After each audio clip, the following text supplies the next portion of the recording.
what's going down? It's DJ Pain 1 for BeatStars.com, and I've been on a mission lately to kill some harmful myths about the music business, specifically for producers.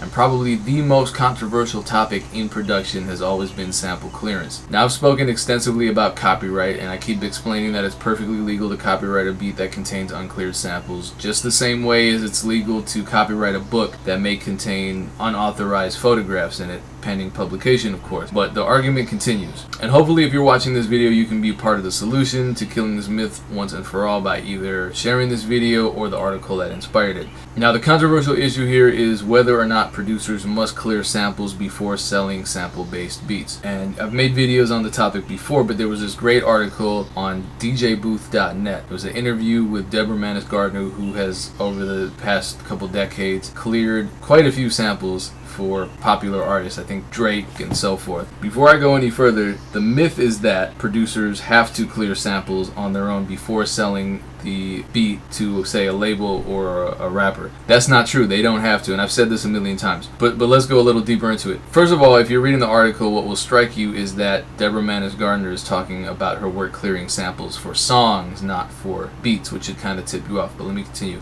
She explains, this is a direct quote from the article, when you're putting together a budget for an album, you're going to put together $10,000 to $150,000 in upfront fees to clear your sample if it's an album filled with a lot of samples. That's a lot of money. And then it goes to publishers, then to labels, and in some instances, based on what the contract states, it has to go to the writers for consent, and it might have to go to the artist or the artist managers. She says, we have tracked down people who have died, and you'd find out who takes care of the cemetery plot. You just go to the ends of the earth. So clearly this process can get complex, and it's exhausting, expensive, to say nothing of the expertise required.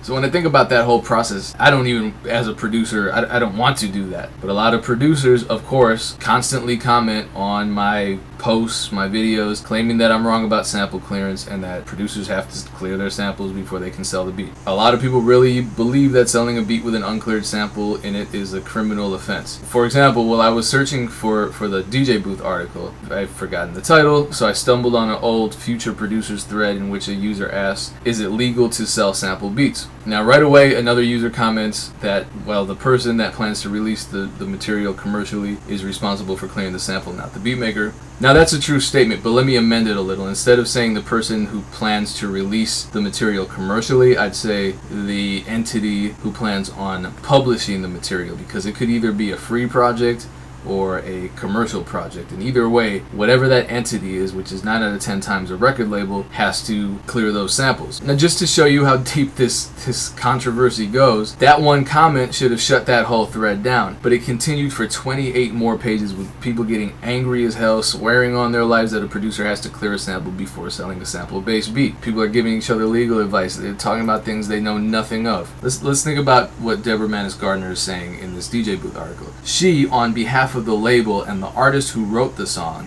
is negotiating sample clearance on a song-by-song basis. She is not negotiating on a beat-by-beat basis because the artist and the companies who own the song being sampled want to know what the song's content is before saying yes and clearing the sample. The producer should not be spending time and thousands of dollars clearing samples, because in the end, it's the song that needs to be approved, because it is the song that is being published and sold in its full form. It's not just a beat that's being sold. And the content of the song, the lyrics of the song, have to be approved by the person who owns the rights to the song being sampled. So I'm sharing the article because it's a great article.